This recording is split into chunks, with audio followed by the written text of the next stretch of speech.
Hi guys. तो आज हम सीखने वाले हैं introduce yourself. So first of all welcome to curiosity. तो जर्मन की A1 में हमारा एक बहुत स्प्रेशन टाइल में इम्पोर्टेंट टॉपिक रहता है इंट्रोड्यूस योरसेल्फ। तो हमें खुद को इंट्रोड्यूस करना रहता है, ग्रुप ऑफ 2 और 3 पीपल। तो अ, एक दूसरे के साथ इंट्रोड्यूस करना रहता है और क्वेश्चन आंसर्स का सेशन रहता है, वो उसे स्प्रेशन टाइल कहते हैं। तो आज हम वही सीखने वाले हैं। तो ये जो टॉपिक रहेगा, तो उसे हम क्वेश्चन और आंसर के साथ सीखने वाले हैं। तो आपको फाउंडेशन भी अच्छा होगा, और आपको स्पेसिफिक टर्म अगर पूछी जाए कि आपका नाम क्या है, एड्रेस क्या है, एज क्या है, तो आप वो भी बता सकेंगे। तो चलिए आज देखते हैं। तो इंट्रोड्यूस योर सेल्फ, इसका मतलब है स्टेल फोर दिश। अगर एग्जामिनर आपकी तरफ हाथ करके पूछे स्टेल फोर दिश, इसका मतलब है आपको खुद को इंट्रोड्यूस करना होगा। जितने भी आपके सामने पर्सन बैठे होंगे, वो भी आपकी तरह एग्जाम देने के लिए आए होंगे। तो आपको सबसे पहली शुरुआत करनी होगी आपका नाम बताकर। पहले आपको देखना होगा कि टाइमिंग क्या हो रहा है। अगर मॉर्निंग होगी तो गुटन मॉर्गन, दोपहर हो गया तो गुपन गुटन आबेंड। तो वैसे आपको टाइमिंग की तरफ ध्यान देके हेलो, गुटन मॉर्गन, वी हाइजेन जी। तो यहाँ पर हम 2 फॉर्म्स सीखने वाले हैं, फॉर्मल और इनफॉर्मल। आगे के लेक्चर में हम सीखेंगे कि कॉन्जुगेशन कैसे करना रहता है और बाकी के फॉर्म्स कैसे यूज करते हैं। तो उसको समझने के बाद आप क्वेश्चन और आंसर्स फॉर्म कर सकेंगे। तो हमारा फर्स्ट क्वेश्चन है, वी हाइजेन जी। अगर आप किसी अननोन पर्सन या किसी बड़े व्यक्ति को आप पूछ रहे होंगे आपका नाम क्या है, तो उसे कहते हैं वी हाइजेन जी, व्हाट इज योर नेम। अगर वही इंसान अगर आपके एज का होगा या आपसे छोटा होगा, तो उसे कहेंगे वी हाइज दू, तुम्हारा नाम क्या है या तेरा नाम क्या है। तो ये इनफॉर्मल वे में हो गया। तो उसका आंसर होगा ईश हाइज अवधूत गलांडे। तो इधर मैंने अपना नाम लिखा है, तो आप अपना नाम लिख सकते हैं respective what is your name. ईश हाइज अवधूत गलांडे। ईश का मतलब होता है आई, हाइज का मतलब होता है एम, और जो भी आपका नाम होगा वो इधर आप लिख सकते हैं। उसके बाद आप अपना एज बता सकते हैं।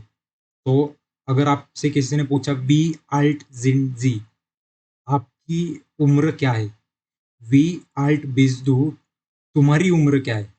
तो इधर आप फॉर्मल, जिधर जिधर भी आपको जी दिखेगा कैपिटल एस और छोटा आई, तो आप वो फॉर्मल वे में पूछ रहे होंगे। और जिधर भी आपको दू फॉर्म दिखेगा, तो वो इनफॉर्मल। दू का मतलब हमने पिछले लेक्चर में सीखा था तू, और जी का मतलब रिस्पेक्टिव फॉर्म। सो वी आल्ट जिन जी, आपकी उम्र क्या है, वी आल्ट बीस दू, तेरी उम्र कितनी है या तुम्हारी उम्र कितनी आहे. तसंच मराठीमध्ये तुमचं वय किती आहे. तुमचं वय किती आहे, आपण हे मोठ्या व्यक्तीला विचारतो. तसंच वी आल्ट बीस दू, तुझं वय काय आहे. तर आपल्याला दोन्ही मधला फरक कळतोय. तर त्याचं उत्तर असणार इश बिन ein und 20 Jahre alt. Ich bin 21 Jahre alt. इश का मतलब होता है आई, बिन एम, इधर मैंने अपना एज डाला है आइन उन ज्वानजिश। यार का मतलब होता है ईयर्स, आल्ट का मतलब होता है ओल्ड। सो इश बिन, इधर आपका एज डाल सकते हैं लाइक आइन उन द्राइजिश यार आल्ट फॉर 31 ईयर्स, 25 होगा तो फिम फुन ज्वानजिश यार आल्ट, 40 होगा तो फियरजिश यार आल्ट। तो इधर अपने हिसाब से आप एज डाल सकते हैं और यार आल्ट। वोहेर कोमेन जी, from where are you. Where का मतलब होता है from where do you belong, like from which country are you from. So आप कौन सी कंट्री से हो, लाइक आप कौन से देश से हो, तुम्हारा देश कौन सा है। तो फॉर्मल वे में होगा वोहेर कॉमेन जी, इनफॉर्मल वे में वोहेर कॉम्स दू। तसंच मराठीमध्ये तुम्ही कुठल्या देशातून आला आहात आणि तू कुठल्या देशातून आला आहेस. तर त्याचं उत्तर असं असेल ईश, ईश का हमने ऊपर मीनिंग देखा था आय, कोम आउस इंडियन। इधर आप देख सकते हैं इंडियन की स्पेलिंग अलग है। हमारे इंग्लिश में ए लगाते हैं, INDIAN। तो जर्मन में सिर्फ एक ही जगह ई रिप्लेस हो जाता है, इंडियन। ईश कोमा aus इंडियन, मैं, मेरा देश भारत है, मैं भारत देश से आता हूँ। तो इसका ऐसा आंसर होगा ईश मतलब आई, कोमा come, aus from India, I come from India. तो आप वर्ड टू वर्ड मीनिंग भी देख सकते हैं। नेक्स्ट, वो वोनेंजी, वो वोनेंजी इसका मतलब है वेयर डू यू लिव, वो वेयर, वोनेन टू लिव, जी वेयर डू यू लिव, आप किधर रहते हो। वो वोन्स डू, तुम किधर रहते हो। वो वोनेंजी, तुम्ही कुठे राहता। वो वोन्स डू, तू कुठे राहतोस. तर आपल्याला दोन्ही मधला फरक कळत असेल तर त्याचं उत्तर असं असेल, ईश वोन इन पुणे, ईश आय वोन लिव्ह इन Pune. If you are from Mumbai then ईश वोन इन Mumbai. Chennai, Hyderabad, from wherever you are watching, like you can write your place here. So our next question is, was sind sie von Beruf, was sind sie von Beruf, आपका पेशा क्या है, आपका पेशा क्या है या आप क्या व्यवसाय करते हो. तुम्हारा पेशा क्या है या फिर तुम क्या काम करते हो. तो इसे हम मराठी में कह सकते हैं, तुम्ही काय करता, तुम्ही काय करता, तू काय करतोस.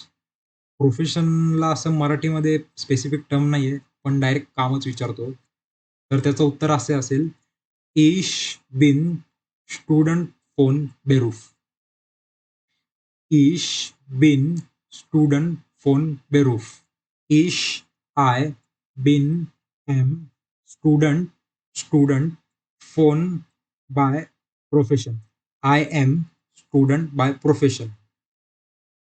जर तुम्ही डॉक्टर असाल तर तुम्ही लिहू शकता, इश बिन आर्ट्स फोन बेरूफ, doctor A R T Z T, आर्ट्स. डॉक्टर को जर्मन में आर्ट्स कहते हैं. इंजीनियर को जर्मन में इंजीनियर कहते हैं. इंजीनियर, इंजीनियर, E N G I N E U R. Ich bin Ingenieur von Beruf. Was ist dein Beruf? What is your profession?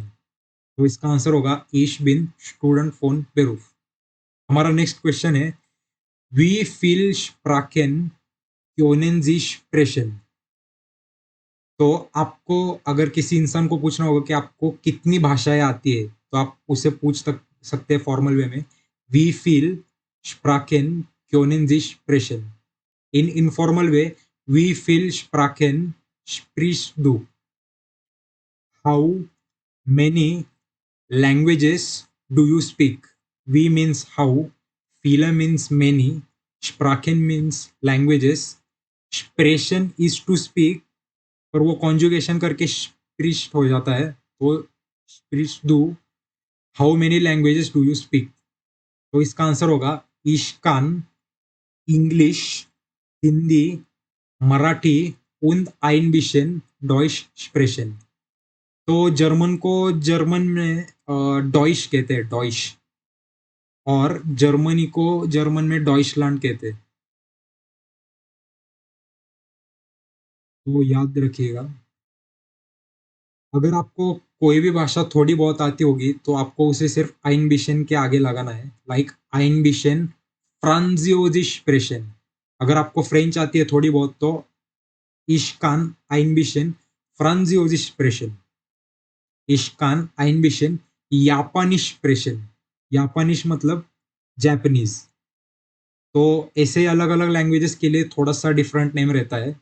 Chinese के लिए शिनेजिश, इश्कान शिनेजिश प्रेशन. और ये एक टर्म रह गया इंग्लिश, तो आप देख सकते हैं ENGLISH, LISH। इंग्लिश को इंग्लिश में इंग्लिश कहते हैं, पर लास्ट में SH रहता है। पर जर्मन में ENGLISCH, इंग्लिश। तो इधर का और इधर का श स्पेलिंग में डिफरेंट है। जापानिश, JAPANISCH। तो जिधर जिधर आपको SCH लगेगा वो श की तरह प्रोनाउंस करना। और हमारा आज का लास्ट क्वेश्चन, वास जिंड दाइन हॉबीज। वास, वॉट, जिंड आर दाइन योर हॉबीज। आपकी आपको कौन सा काम करणे में अच्छा लागतं आहे, लाईक तुमचे छंद काय आहेत, तर तुम्ही हा प्रश्न विचारू शकता. तर त्याचं उत्तर असेल, माइन हॉबीज जिंड ब्यूशर लेझन श्विमेन तानजेन इंटरनेट जुर्फेन. तो हम बहुत बार लिखते हैं ब्यूशर लेजेंड, पर कभी कभी वो डीप में भी पूछ लेते हैं कि आपने कितनी बुक्स पढ़ी है, कौन से ऑथर आपको अच्छे लगते हैं. तो इधर आप फंस सकते हो. तो अगर आप बहुत सारी बुक्स पढ़ते हो तो वेल एंड गुड, पर try to like give real time examples. अगर आपको सच में वो हॉबी होगी तो आप वो दे सकते हैं, क्योंकि अगर वो डीप में चले गए तो आपका प्रॉब्लम हो सकता है आगे जाके. तो एक टर्म है स्पीलन. स्पीलन का मतलब है खेलना. खेलना मराठीमध्ये खेळणे. तो ये जो टर्म है, हमें किसी भी स्पोर्ट के साथ जोड़नी है तो हमारी ये हॉबी बन जाएगी. लाइक फूस बाल स्पीलन. फूस का मतलब है फुट, बाल का मतलब है बॉल. माइन हॉबीज इन फूस बाल स्पीलन, कबड्डी स्पीलन. कबड्डी प्लस स्पीलन. तो हम ऐसे ही स्पोर्ट का नाम लिख के उसके साथ स्पीलन लगाएंगे तो हम वो एक हॉबी की तरह डाल सकते हैं. तो इधर आप देख सकते हैं श्विमेन. स्विमिंग को जर्मन में कहते हैं श्विमेन. टांजेन डांसिंग. इंटरनेट जुर्फेन इंटरनेट सर्फिंग. आजकल बच्चों को बहुत आदत लग चुकी है रील्स देखना, तो उसे हम इंटरनेट जुर्फिन भी कह सकते हैं. इंटरनेट जुर्फिंग का मतलब है इंटरनेट सर्फिंग, बट रील्स देखने को हम कह सकते हैं रील्स जेहन. रील्स जेहन. तो ऐसी सारी पूरी टर्म्स है. और लास्ट में आपको कहना होगा दांक. तो आपको अगर एग्जामिनर ने पूछा कि स्टेल फॉर दिश, तो आपको कहना होगा ईश हाइज, आपका नाम, मेरा नाम यहाँ पर अवधूत गालांडे है. उसके बाद आपका एज, इश बिन आइनुन ज्वांजी शारा आल्ट. उसके बाद ईश कोमा आउस इंडियन. अगर आप कोई अदर कंट्रीज से हो तो आप वहाँ पर वो लगा सकते हैं, लाइक ईश कोमा आउस अर्जेंटीनियन. If you are from Argentina, like ईश कोमा आउस अर्जेंटीनियन. अगर आप यूएसए से होंगे तो ईश कोमा आउस यूएसआ. तो ऐसे आप डिफरेंट कंट्रीज लगा सकते हैं. आपको उसके बाद अपना एड्रेस बताना है. ईश वोन इन पुणे. ईश बिन स्टूडेंट फोन बेरूफ. आपका प्रोफेशन बताना होगा. उसके बाद ईशकान, जो भी आपको लैंग्वेजेस आती होगी, तमिल तेलुगु कन्नड़ या वो भी आप डाल सकते हैं. ईशकान इंग्लिश, हिंदी, मराठी, उन जो भी वो थोड़ी बहुत लैंग्वेजेस आती है उससे पहले आइन बिशन और वो लैंग्वेजेस और एक्सप्रेशन. तो मैं इतनी इतनी लैंग्वेजेस बोल सकता हूँ. उसके बाद आपको अपनी हॉबीज बतानी है. माइना हॉबीज इन ब्यूशर लेजन श्विमेन तानजेन इंटरनेट जुर्फेन. और उसके बाद दांक. आप इसमें बहुत कुछ ऐड कर सकते हैं, like what is your phone number, वास इज दाइन हंडी नंबर, वास इज दाइन टेलीफोन नंबर. तो ऐसे आप बहुत कुछ बढ़ा सकते हैं, और छोटे मोटे क्वेश्चंस डाल के. तो आपको जब भी वो पूछेंगे स्टेल फॉर दिश, आपको एक ही फ्लो में और विदाउट मिस्टेक इन प्रोनाउंसिएशन वो सब कुछ बताना होगा. तो मैं अभी एक फ्लो में बताने जा रहा हूँ, तो उस पर 100% फोकस करके देखिएगा. सो सपोज लाइक एग्जामिनर मुझसे पूछ रहा है स्टेल फॉर दिश, तो अब मैं उसका आंसर देने वाला हूँ। हालो, गूटन मॉर्गेन, इश highs Outgallande, ich bin 21 Jahre alt, ich komme aus Indien, ich wohne in Pune, ich bin Student von Beruf, ich kann Englisch, Hindi, Marathi und ein bisschen Deutsch sprechen. Meine Hobbys sind Bücher lesen, Schwimmen, Tanzen und Internet surfen. Danke. तो ये थी हमारी आज की video.